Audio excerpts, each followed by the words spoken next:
Hi everyone, welcome to our channel. చూస్తున్నానండి, చాలా రుచిగా ఉంటుంది, చాలా సింపుల్ గా చేసుకోవచ్చు. చాలా మందికి కస్టర్డ్ చేసాక చల్లారిన తర్వాత బాగా గట్టిగా అయిపోతుంది. అలా అవ్వకుండా ఉండాలి అనుకుంటే ఈ విధంగా ఒకసారి చేసి చూడండి, చాలా బాగా వస్తుంది. ఫ్రూట్ కస్టర్డ్ కి లీటర్ పాలు తీసుకున్నానండి. తిరుమల ఫుల్ క్రీమ్ పాలు తీసుకున్నాను. మీకు నచ్చినవి ఏవైనా తీసుకోవచ్చు. గేదె పాలు గాని ఆవు పాలు గాని అవైనా తీసుకోవచ్చు. కాకపోతే పాలు కాస్త చిక్కగా ఉంటే బాగుంటుంది, పల్చగా ఉండకూడదు. ఇప్పుడు కస్టర్డ్ పౌడర్ కలుపుకుందాం. నేను విక్ఫీల్డ్ తీసుకున్నానండి. మీకు నచ్చిన బ్రాండ్ ఏదైనా తీసుకోవచ్చు. ఇందులో వెనీలా ఫ్లేవర్ తీసుకున్నాను. చాలా ఫ్లేవర్స్ ఉంటాయి, ఎక్కువ వెనీలానే బాగుంటుంది. లీటర్ పాలకి 2.5 స్పూన్ల కస్టర్డ్ పౌడర్ కరెక్ట్గా సరిపోతుంది. ఇందులో మనం ముందుగా తీసుకున్న లీటర్ పాలు ఉన్నాయి కదండి, ఆ పాలే కొన్ని పాలు పోసుకొని ఉండలు లేకుండా కలుపుకోవాలి. ప్రత్యేకంగా ఇంకా వేరే పాలు అవసరం ఉండదు. చూడండి, ఇలా బాగా కలుపుకున్నాం కదా. ఇప్పుడు మిగతా పాలుని కాసుకుందాం. మీడియం ఫ్లేమ్లో పెట్టి పాలు కాగనివ్వాలి. మంట పెంచకూడదు, చిన్న మంట మీద కాసుకుంటేనే బాగుంటుంది, పచ్చివాసన లేకుండా ఉండి. చూడండి, పాలు ఇలా పొంగొచ్చినాయి కదా. ఇప్పుడు ఒకసారి కలుపుకొని పొంగొచ్చాక 1 నిమిషం పాటు మరగనివ్వాలి. ఇది ఇలా 1 నిమిషం మరిగాక తీపికి సరిపడినంత పంచదార వేసి కలుపుకోవాలి. పంచదార కొలత ఏముండదండి, తీపిని బట్టి చూసి వేసుకోవాలి. పంచదార వేసి ఇలా కలిపి రుచి చూసుకొని అంతగా తీపి తక్కువ ఉంటే ఇంకొంచెం పంచదార వేసుకోవచ్చు. పంచదార వేసే కూడా పాలు ఇలా ఇంకొక పొంగు రానివ్వాలి. ఇలా ఒక పొంగు వచ్చాక ఇప్పుడు మనం ముందుగా కలుపుకున్న కస్టర్డ్ పౌడర్ వేసి కలుపుకోవాలి. ఇది వేసుకునేటప్పుడు ఒకసారి ఇలా కలిపి వేసుకోవాలి, ఉండకట్టకుండా ఉంటుంది.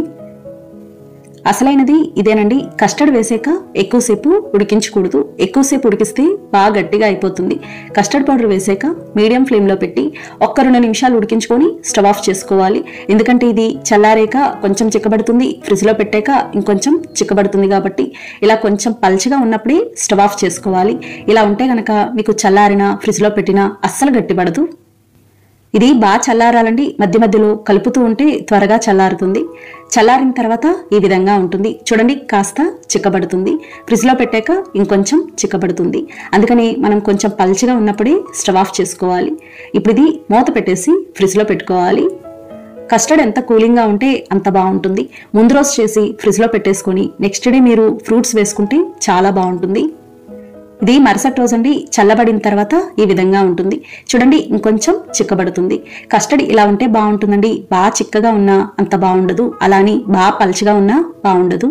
ఇలా సమానంగా ఉండాలి. ఇప్పుడు ఇందులో అన్ని రకాల ఫ్రూట్స్ వేసుకోవచ్చు. నేను ఇవన్నీ కట్ చేసుకొని 1 గంట పాటు ఫ్రిడ్జ్లో పెట్టుకున్నాను. యాపిల్, అరటిపండు తప్ప అన్ని పెట్టుకున్నానండి. ఇప్పుడు ఇందులో చిన్నగా కట్ చేసిన యాపిల్ ముక్కలు, యాపిల్ సగం ముక్క తీసుకున్నాను. దానిమ్మ గింజలు, దానిమ్మ 1 కాయ తీసుకున్నాను. ద్రాక్ష పళ్ళు ముక్కలు, ద్రాక్ష పళ్ళు 2 రకాలు ఉంటాయి కదండి, నల్లవి తెల్లవి, 2 కూడా చిన్నగా కట్ చేసి వేసుకోవాలి. స్ట్రాబెర్రీ ముక్కలు 1 కప్పు, 1 కప్పు చక్కెరగేలి చాలా బాగుంటుందండి. నేను 2 కాయలు తీసుకున్నాను. అలాగే చిన్న కప్పుతో 1 కప్పు కివీ ముక్కలు వేసుకున్నాను. 2 కివీలు తీసుకున్నాను. సన్నగా కట్ చేసిన బాదం ముక్కలు, అలాగే మీరు ఇంకా కావాలి అనుకుంటే జీడిపప్పు ముక్కలు, ట్యూటీ ఫ్రూటీ, చెర్రీ ముక్కలు ఇవి కూడా వేసుకోవచ్చు. ఏవైనా కూడా బాగుంటుంది.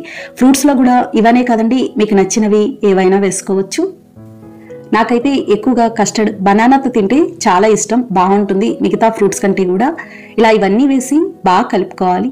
ఇంతేనండి, ఫ్రూట్ కస్టర్డ్ తయారైంది. చాలా చాలా బాగుంటుంది.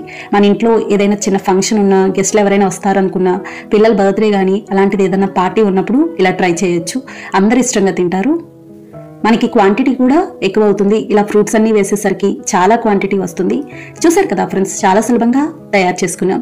నచ్చిందండి వీడియో? మీకు నచ్చితే లైక్ చేయండి, షేర్ చేయండి, కామెంట్ చేయండి. Thank you for watching.